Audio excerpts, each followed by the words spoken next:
गद्दारी के कानून पर सुप्रीम कोर्ट ने फिलहाल रोक लगा दी है। इस कानून पर नजरसानी होने तक सुप्रीम कोर्ट ने रोक लगाई है। इतना ही नहीं, अदालत ने यह भी कहा कि दफा 124A के तहत कोई नया मुकदमा दर्ज न किया जाए। गद्दारी कानून के तहत ज़र-ए-इल्तिवा मामले जूं का तूं रहेंगे। इन मामलों में कोई भी कार्रवाई नहीं होगी। इस केस में जेल में बंद मुल्ज़मीन जमानत के लिए अदालतों से रुजू भी हो सकते हैं। दफा 144 की आईनी हैसियत को चैलेंज करने वाली अर्जी पर समाअत के दौरान हुकूमत का मौक़िफ़ पेश करते हुए सॉलिसिटर जनरल तुषार मेहता ने कहा कि इस कानून पर रोक न लगाई जाए, ये दुरुस्त तरीकाकार नहीं होगा। उन्होंने एसपी या इससे आला अफसर की मंजूरी के बाद गद्दारी की दिफात के तहत FIR दर्ज करने की बात भी कही। मुकदमा दर्ज करने की हिमायत में पुलिस अफसरान माकूल वजूहात भी कलमबंद करेंगे। सुप्रीम कोर्ट ने आज एक महत्वपूर्ण फैसला देते हुए 162 साल पुराने राजद्रोह कानून को निष्प्रभावी करने का आदेश जारी किया है। सुप्रीम कोर्ट ने अपने आदेश में यह कहा है कि जब तक केंद्र सरकार 124A यानी कि देशद्रोह कानून की समीक्षा करता है, तब तक ना तो देशद्रोह से संबंधित नए मुकदमे दर्ज किए जाएंगे और ना ही उस दर्ज किए गए मुकदमों पर ट्रायल किया जाएगा। वहीं कोर्ट ने अपने आदेश में यह भी कहा है कि इस मुकदमे से संबंधित जितने भी आरोपी हैं वो राहत के लिए निचली अदालतों का दरवाजा खटखटा सकते हैं। सुप्रीम कोर्ट ने केंद्र सरकार को भी इस कानून की समीक्षा करने का आदेश दिया है। वहीं सुप्रीम कोर्ट ने यह कहा है कि नए कानून जब तक इस पूरे मामले पर केंद्र सरकार समीक्षा नहीं कर लेती है, तब तक ना तो राज्य सरकारें इससे संबंधित कानून से कोई मुकदमा दर्ज करें और ना ही इससे संबंधित कोई ट्रायल चले। केंद्र सरकार ने भी आज सुप्रीम कोर्ट में ये प्रथम दृष्टया में माना कि इस कानून की समीक्षा करनी बेहद आवश्यक है, लिहाजा राज्य सरकारें इस पूरे मामले में नया मुकदमा दर्ज ना करें। बहरहाल सुप्रीम कोर्ट ने आज एक बड़ा आदेश देते हुए 162 साल पुराने इस कानून को निष्प्रभावी कर दिया है। बहरहाल सुप्रीम कोर्ट ने केंद्र सरकार को समय दिया है कि इस पूरे कानून की समीक्षा करे। वहीं सुप्रीम कोर्ट अब जुलाई के तीसरे हफ्ते में इस पूरे मामले की सुनवाई करेगा। कैमरामैन सोनू के साथ सुशील पांडे, न्यूज़ 18 दिल्ली। वजीर कानून किरण रिजिजू का कहना है कि हुकूमत ने अपना मौक़िफ़ और वजीर आज़म की नीयत को अदालत के सामने पेश किया। हम अदलिया और इसकी खुद मुख्तारी का एहतराम करते हैं, लेकिन मुकन्ना आमला और अदलिया के बीच लक्ष्मण रेखा है, इसका एहतराम किया जाना बेहद जरूरी है। रिजिजू के मुताबिक हमें इस बात को यकीनी बनाना है कि हम दस्तूर हिंद और मौजूदा कवानीन का एहतराम करें। We have made our position very clear and we also informed the Honorable Court about the intention of the Honorable Prime Minister. Beyond that, if anything else have happened, I don't know, but one thing I must say is that we respect the court, we respect the independence of the court, but there are things which is called Lakshman Rekha.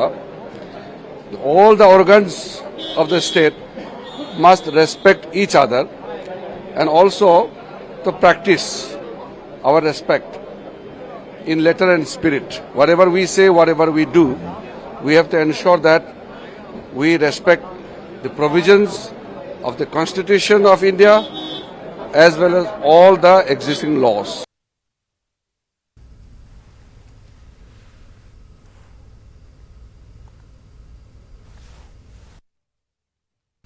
तो आपको बता दें कि किरण रिजिजू यानी वजीर कानून ने हुकूमत ने अपना मौक़िफ़ और वजीर आज़म की नीयत को अदालत के सामने पेश किया। उनका इस तरह का कहना है, हम अदलिया और इसके खुद मुख्तारी का एहतराम करते हैं, लेकिन मुकन्ना आमला और अदलिया के बीच लक्ष्मण रेखा है, इसका एहतराम किया जाना चाहिए। रिजिजू के मुताबिक हमें इस बात को यकीनी बनाना है कि हम दस्तूर हिंद और मौजूदा क़वानीन का एहतराम करें। तो आपको बता दें कि गद्दारी के कानून पर सुप्रीम कोर्ट ने फिलहाल रोक लगा दी है और इस कानून पर नजरसानी होने तक सुप्रीम कोर्ट ने रोक लगाई। इतना ही नहीं, अदालत ने यह भी कहा कि दफा 124A के तहत कोई नया मुकदमा दर्ज न किया जाए। गद्दारी कानून के तहत ज़र-ए-इल्तिवा मामले जूं के तूं रहेंगे। फैसला बहुत ही अच्छा है। लॉ कमीशन ऑफ इंडिया ने ये सजेस्ट किया था कि ये एक कनोलियन लॉ है। एक्चुअली लॉ कमीशन को ये टास्क दिया गया था कि जो पुराने कानून हैं जो ब्रिटिश टाइम से कंटिन्यू हो रहे हैं, जिनका इंडिया में जिनका कोई रीजन नहीं है कि ये हमारे देश में हमारे कानून में कंटिन्यू हो, तो ये कानून एक ऐसा था जिससे कि फ्रीडम ऑफ स्पीच को बहुत ही उस पे दबाव पड़ता था। फ्रीडम ऑफ स्पीच के बहुत से केसेस उसके अगेंस्ट 124A के तहत हो रहे थे। इसलिए ये होल्ड पे रखना एक मुझे लगता है कि सुप्रीम कोर्ट ने अच्छा किया है, क्योंकि उन्होंने सेंटर ने एफिडेविट दिया था कि वो इसको रिविजिट करना चाहते हैं, तो सेंटर को अपॉर्चुनिटी मिल जाएगी कि वो बिल्कुल ओपन माइंड से इसको रिविजिट कर सकें। Of course, the Supreme Court has power to abolish or to squash the said section 124 of IPC. It is for the Parliament to enact a new legislation if at all the Parliament is of the opinion that there should be some law providing certain safeguard so that misuse of the provision of section 124 can be avoided. तो इस पूरे मामले पर हमारे साथ जुड़ चुके हैं माहिर कानून ज्ञानंद सिंह साहिब। जानना चाहेंगे कि सुप्रीम कोर्ट के फैसले पर जिस तरह पे अब वजीर कानून का बयान आता है, तो कहाँ की और ये इशारा है? देखिए, मेरा ये मानना है कि जो भी हुआ है देर है आया है पर दुरुस्त आया है जी। और जहाँ तक होने की बात है सिविल कानून को हमारे इंडियन पीनल कोड से हटने के बाद भी वो मेरे हिसाब से वो गलत है, क्योंकि 1860 में जब हमारा कानून बना था तो जो आईपीसी बनी थी उस वक्त ये प्रोविजन आईपीसी में नहीं था। ये अंग्रेजों ने जब बनाया था तो उनके ड्राफ्ट में था और इसको जानबूझकर हटाया गया था। उस समय भी ये डालती थी, क्योंकि ये देशद्रोह नहीं है, ये हमारे एस्टैब्लिश गवर्नमेंट के खिलाफ एक ऑफेंस है और देश के खिलाफ नहीं है, जो इसको आम लोग समझते हैं। और दूसरी बात ये है कि 1949 में जब हमारी संविधान कॉन्स्टिट्यूएंट असेंबली ने इसको रिजेक्ट किया और संविधान धारा 19 पे डिलीशन का जिक्र था और उसे डिलीट किया गया। और ये जब 1951 में जब पहला संशोधन हुआ था संविधान का, उस वक्त भी नेहरू जी ने ये बोला था कि ये प्रोविजन जो 124A है ये ऑब्जेक्शनेबल है, ऑब्नॉक्शियस है और जितनी जल्दी ये बाहर चला जाए उतना ही अच्छा है। लेकिन किसी सरकार ने इतने सालों में ये कोशिश नहीं की कि इसको रिव्यू करे, क्योंकि मेरा ये मानना है इसमें पॉलिटिकल विल नहीं था, क्योंकि ये पहले ही मैंने बताया कि ये offence against the government of India है, नॉट अगेंस्ट द स्टेट। हमारे राष्ट्र के खिलाफ या देश के खिलाफ कोई ऑफेंस नहीं है, इसीलिए ये मिसयूज होता है पॉलिटिकल पर्पस। जी ज्ञानंद साहब, आपसे ये भी जानना चाहेंगे कि जिस तरह से ये भी बताया गया है कि जिन लोगों पर पहले ही मुकदमा दर्ज है, क्या वो अब जमानत के लिए अप्लाई कर सकते हैं? देखिए, ये जहाँ तक कोर्ट ने इसको अबेयंस में रख दिया है कि जब तक ये फैसला नहीं आ जाता अंतिम तौर पे, तो प्रीमा फेसाई कोर्ट ने ये ओपिनियन दे दिया है कि ये जो धारा है जहाँ तक हो सकता है संविधान संगत नहीं है। अगर ये प्रीमा फेसाई ओपिनियन आ गया है तो लेकिन प्रक्रिया फॉलो करना पड़ेगा, लोगों को बेल के लिए मूव करना पड़ेगा। मेरा मानना है और ये प्रक्रिया के तहत उनको बेल मिलेगा भी, क्योंकि अभी प्रीमा फेसाई ओपिनियन सुप्रीम कोर्ट ने दे दी। चलिए, बेहद शुक्रिया अपने तमाम जानकारी हम तक पहुंचाने के लिए। समाजवादी पार्टी के सीनियर लीडर और रामपुर के रुकन असेंबली आजम खान को जमानत अर्जी पर समाअत करते हुए सुप्रीम कोर्ट ने अहम तबसरा किया है। सुप्रीम कोर्ट ने कहा है कि एक केस में जमानत दी गई तो नया मुकदमा दर्ज कर दिया गया। सुप्रीम कोर्ट ने सवाल किया, ऐसा आखिर क्यों हो रहा है? यूपी हुकूमत की तरफ से पेश होने वाली वकील ने कहा कि यह गलतफहमी है कि हम इस पर हल्फनामा दाखिल करेंगे, जिसकी इजाजत देते हुए अदालत ने केस की समाअत 17 मई तक मुलतवी कर दी। सपा के पूर्व मंत्री आजम खां की जमानत के मामले पर सुप्रीम कोर्ट में आज सुनवाई नहीं हो पाई, लेकिन मामले की सुनवाई के दौरान सुप्रीम कोर्ट ने एक बार फिर से एक बड़ी टिप्पणी की। सुप्रीम कोर्ट ने यूपी सरकार की अर्जी और इस पूरे मामले पर सुनवाई के दौरान यह कहा कि आजम खां पर लगातार मुकदमे क्यों दर्ज किए जा रहे हैं, जबकि 87 मुकदमों में आजम खां को जमानत मिल गई है। सुप्रीम कोर्ट ने कहा कि यह महज संयोग नहीं हो सकता कि हर मामले में जब आजम खां को जमानत मिल जाती है तो उनके ऊपर एक नया मुकदमा दर्ज कर लिया जाता है। बहरहाल उत्तर प्रदेश सरकार की तरफ से पेश वकील ने सुप्रीम कोर्ट में इसका विरोध किया। सुप्रीम कोर्ट में उत्तर प्रदेश सरकार की तरफ से पेश वकील ने यह कहा कि जब जब इस पूरे मामले में जांच आगे बढ़ती है तो फिर आजम खां के खिलाफ मुकदमा दर्ज किया जाता है। बहरहाल सुप्रीम कोर्ट ने उत्तर प्रदेश सरकार से इस पूरे मामले में एक हलफनामा दाखिल करने के लिए कहा है। वहीं सुप्रीम कोर्ट अब आजम खां की इस अर्जी पर 17 मई को सुनवाई करेगी। कैमरामैन सोनू के साथ सुशील पांडे, न्यूज़ 18 दिल्ली। तो यूपी के रामपुर से इस वक्त की बड़ी खबर आपको बता दें, आजम खान की अहलिया और फर्जंद के खिलाफ गैर जमानती वारंट जारी किया गया है। एमपी एमएलए कोच ने जारी किया गैर जमानती वारंट। तो बड़ी खबर यूपी के रामपुर से, आजम खान की अहलिया और उनके फर्जंद के खिलाफ गैर जमानती वारंट जारी किया गया है। गैर जमानती वारंट एमपी एमएलए कोर्ट की जानिब से जारी किया गया है।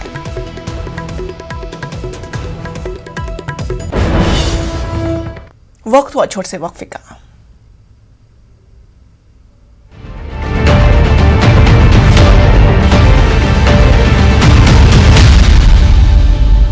ब्रेक के बाद इस्तकबाल। श्रीलंका में शहर शहर एहतिजाज की लहर जारी है। एहतिजाजी सदर गोटाबाया के इस्तीफे का मुतालबा कर रहे हैं।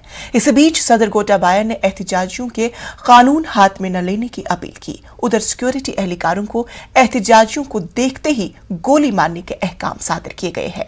इस बीच श्रीलंका के इलेक्शन कमिश्नर का कहना है कि मौजूदा हालात में ताज़ा इंतखाबात का इनेकाद नहीं कराया जा सकता है। एक मकामी रोजनामे को दिए इंटरव्यू में श्रीलंका के इलेक्शन कमिश्नर ने सियासी, इंतखाबी और आईनी इस्लाहात की जरूरत पर जोर दिया है।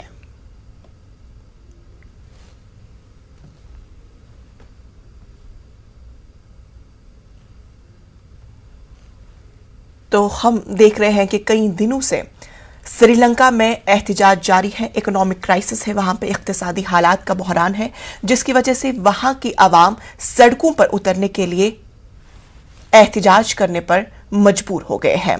आपको बता दें कि श्रीनगर का शहर शहर एहतिजाज की लहर, एहतिजाजी सदर गोटाबाया के इस्तीफे का मुतालबा कर रहे हैं। इस बीच सदर गोटाबाया ने एहतिजाजियों से कानून हाथ में न लेने की अपील की है। उधर सिक्योरिटी एहलकारों को भी एहतिजाजियों को देखते ही गोली मारने के अहकाम सादर किए गए हैं। इस बीच श्रीलंका के इलेक्शन कमिश्नर का कहना है कि मौजूदा हालात में ताज़ा इंतखाबात का इनेकाद नहीं कराया जा सकता है। एक मकामी रोजनामे को दिए इंटरव्यू में श्रीलंका के इलेक्शन कमिश्नर ने सियासी, इंतखाबी और आईनी इस्लाहात की जरूरत पर जोर दिया है। तो श्रीलंका में कई दिनों से इक्तिसादी बहरान में मुब्तला है और वहां की आवाम सड़कों पर उतरकर एहतिजाज कर रही है और सदर के इस्तीफे का मुतालबा कर रहे हैं। और इसी के दौरान सदर ने एहतिजाजियों से कानून न हाथ में लेने की अपील की है और उन्होंने इस तरह के हुक्म भी सादर किए हैं कि अगर कहीं पर एहतिजाजी सड़कों पर नजर आते हैं तो उन्हें मौके पर ही गोली मार दी जाए, यानी शूट एट साइट का ऑर्डर दिया गया है।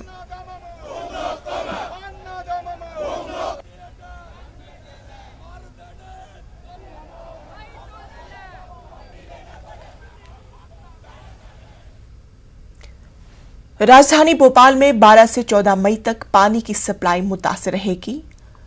कूलर वाटर सप्लाई सिस्टम की मेन ग्रेविटी लाइन में मरम्मत के सबब राजधानी भोपाल की तकरीबन 10 लाख आबादी की तकरीबन 60 घंटे तक पानी की मुश्किलात का सामना करना पड़ेगा। पानी की सप्लाई के मुतासिर होने को लेकर भोपाल म्युनिसिपल कॉर्पोरेशन ने शहरियों को बाखबर करने के साथ साथ उन्हें पानी का जमा करने का मशवरा भी दिया है। पानी की supply era colony, railway colony, Habibganj, जनता क्वार्टर, मीरागंज, बशनखेड़ी समेत कई इलाकों में सप्लाई मुतासर रहेगी।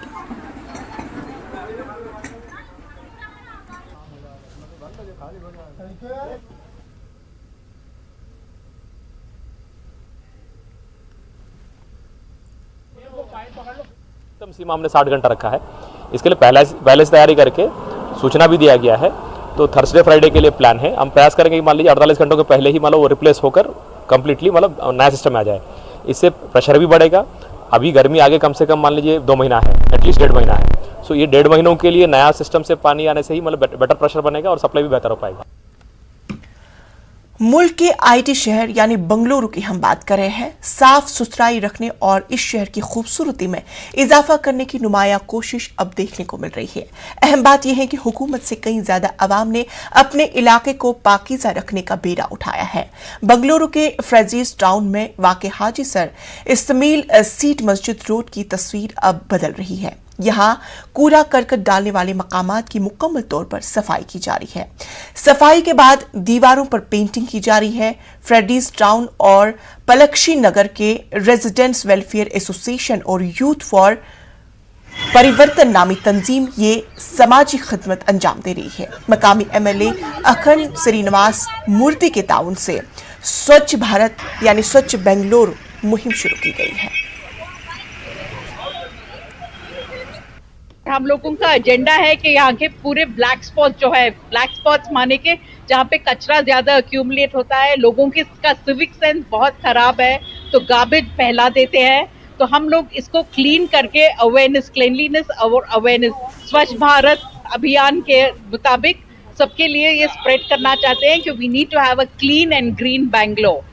हमें रेसिडेंस वालों से और ये अपार्टमेंट वालों से कहते हैं कि अपना कचरा बीबीएमपी की गाड़ी में डालो, इधर मत डालो, क्योंकि तुम एक जगह नहीं डालो तो और एक आदमी डालता है, ऐसे कचरा जम जाता है, उठाने के लिए बहुत मुश्किल होती है। देखा जाए तो हम लोग स्वच्छ भारत अभियान से पहले से ही बेंगलोर की सफाई में लगे हैं और हम लोग सब स्टूडेंट्स और वर्किंग प्रोफेशनल्स हैं और हमारा मोटो बस ये है कि स्टॉप कंप्लेनिंग स्टार्ट एक्टिंग। मतलब हम सब सोचते हैं कि कचरा उठाना और सफाई करना ये पूरा गवर्नमेंट का काम है करके हम लोग घर में बैठ जाते हैं और बस कंप्लेन करते रहते हैं। लेकिन हम लोग so we live in a democracy. Democracy का मतलब होता है कि सरकार के साथ हम लोगों को भी हाथ मिला करके काम करना रहता है। सो कूड़ा यहाँ नहीं फेंकना है, ये so this is our basic duty. Message is we need more public toilets here and then we need more CCTVs so we can see what's happening around the city. We have less CCTVs here and we need better footpaths and roads. किसी भी शहर को, किसी भी इलाके को पाक और साफ रखने की जिम्मेदारी सिर्फ हुकूमत की नहीं है बल्कि लोगों की भी जिम्मेदारी है। लिहाजा बेंगलोर के फ्रेजर टाउन के मस्जिद रोड को खूबसूरत खुशनुमा बनाने की कोशिश आज देखने को मिली है। कैमरामैन महेश के साथ रऊफ अहमद, न्यूज़ 18 उर्दू, बेंगलुरु। कल के मुकाबले में आज कोरोना के नए केसेस में 600 से जायद का इजाफा दर्ज किया गया है। आदादोशुमार के मुताबिक पिछले 24 घंटों में 2897 नए मामलों की तस्दीक हुई है, जबकि इसी अरसे में 54 मरीजों की मौत हुई है। आदादोशुमार के मुताबिक पिछले 24 घंटों में 2986 मरीज शिफायाबी हुए हैं। मुल्क में कोरोना के एक्टिव मामले 19,494 हैं। आसानी तूफान काकीनाडा की तरफ पेशकदमी कर रहा है। आंध्र प्रदेश के 4 अजला कृष्णा, गुंटूर, मशरकी और मगरबी गोदावरी अजला में हवाओं के साथ बारिश हो रही है। तूफान के सबब एयर एशिया की कई परवाजें मनसूख कर दी गई हैं। जराये के मुताबिक एयर इंडिया ने परवाजें मौखर करने या मनसूख करने से मुतालिक अभी कोई हतमी फैसला नहीं लिया है। वजीर आला जगन मोहन रेड्डी मौजूदा सूरत हाल पर जायजा मीटिंग कर रहे हैं। आंध्र प्रदेश में तूफान के सबब आज होने वाले इंटरमीडिएट के इम्तिहान को मुलतवी कर दिया गया है।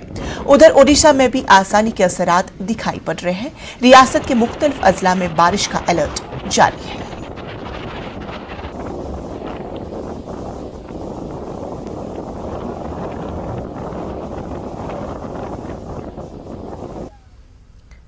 दिल्ली में आज भी कई जगहों पर तजावुजात के खिलाफ एमसीटी की कार्रवाई जारी है। द्वारिका, तुलक नगर, लोधी कॉलोनी समेत दीगर मकामात पर एमसीटी का अमला तजावुजात हटाने में मसरूफ अमल है।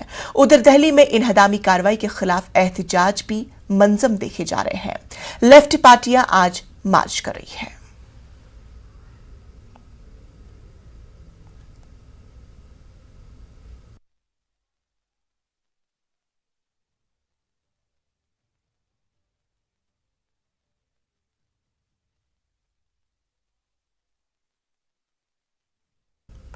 देखिए, भारतीय जनता पार्टी के सरकार, एमसीडी सरकार और केंद्रीय सरकार, मोदी सरकार, ये एक साजिश के तहत जहां जहां माइनॉरिटी एरिया पे खास तौर से एक दहशत देने की काम कर रहा है। जैसे कल हमने देखा शाहीन बाग को पिछले एक महीने से टोलर कर रहा है। शाहीन बाग के इमेज को खराब करने के लिए, शाहीन बाग को नाम को खराब करने के लिए। अगर इंक्रोचमेंट हटाना है, इंक्रोचमेंट इससे पहले भी हटी है, लेकिन आप इंक्रोचमेंट नहीं हटा रहे हैं। आप उसे खौफ, एक डर दे रहे हैं। आप किसी को ना, आप जो है नोटिस दे रहे हैं, आप तो रहे हैं, आप इंक्रोचमेंट हटाए लेकिन नोटिस तो दें। बाग से क्यों करी गई और क्या मकसद था? इंक्रोचमेंट हटाने के कोई भी अगेंस्ट नहीं है, लेकिन आप एक पॉलिसी के तहत इंक्रोचमेंट को हटाइए। आप किसको हटा रहे हैं? पंचर वाला, जूस वाला, फल वाला, सब्जी वाला, इनको हटा रहे हैं ना आप। चलिए सैनिक फार्म चलते हैं, मैं साथ में खड़ा हूँ और ये सब लोग साथ में चलेंगे। सैनिक फार्म तोड़ते हैं, 2-2 एकड़ के लीगल फार्म हाउसेज हैं, कौन तोड़ेगा? बसंत विहार कौन तोड़ेगा? जीके कौन तोड़ेगा? ईस्ट ऑफ कैलाश कौन तोड़ेगा? बात करेंगे डिजिटल दौर की। जी हां, इस डिजिटल दौर में खवातीन के साथ ऑनलाइन बदसलूकी और हरासा करने के वाकयात में इजाफा हुआ है। खवातीन को हरासा करने के हर वाक़े पर आवाज उठाने की तरकीब देने की अशद जरूरत है ताकि कसूरवारों को जिम्मेदार ठहराया जा सके। कॉल इट आउट, क्योंकि इट्स नॉट ओके की मुहिम के जरिए न्यूज़ 18 नेटवर्क और ट्रू कॉलर यही हदफ हासिल करना चाहते हैं। एक ऐसे ही कंटेंट राइटर की मुतासिरकुन कहानी देखिए जिसने ऑनलाइन हरासा करने के खिलाफ लड़ने का फैसला किया। मिलिए सतस्य थरीन से, मैंगलोर के 28 साल की कंटेंट क्रिएटर। सोशल मीडिया पर अपनी ऑडियंस से जुड़ने के सफर में सतस्य को एक अप्रिय घटना का सामना करना पड़ा। उसे एक आदमी से अनचाहे भद्दे मैसेज और ईमेल्स आने लगे। सतस्य ने इस हैरेसमेंट को इग्नोर करने की बजाय साइबर क्राइम पोर्टल पर इसकी सूचना दी। उसे जल्द ही ये खबर मिली कि उसकी शिकायत दर्ज कर ली गई है। I saw his profile and I see that he has put a picture in Mangalore standing outside my childhood school. And at that moment I remember like my blood ran cold. I was so terrified. माता पिता से मिले support के साथ सतस्य ने इस परेशानी को खत्म करने के लिए औपचारिक रूप से शिकायत दर्ज करने के लिए पुलिस स्टेशन का रुख किया। पुलिस ने इस आश्वासन के साथ एक छोटी सी शिकायत दर्ज की कि अगर उत्पीड़क ने उसे फिर से संपर्क करने की कोशिश की तो इस शिकायत को FIR में बदल दिया जाएगा। The minute they are stopped and told that it's wrong and they actually have to face the consequences for their action, that's when not only are you empowered as a person, but you are stopping that cycle of them doing it to someone else. सतस्य थेरीन वो हैं जिसने उत्पीड़न के खिलाफ आवाज उठाई और news 18 network और ट्रू कॉलर भी यही संदेश देने की कोशिश कर रहे हैं कि जब उत्पीड़न की बात आती है तो चुप न रहें, आवाज उठाएं, कॉल इट आउट, क्योंकि इट्स नॉट ओके।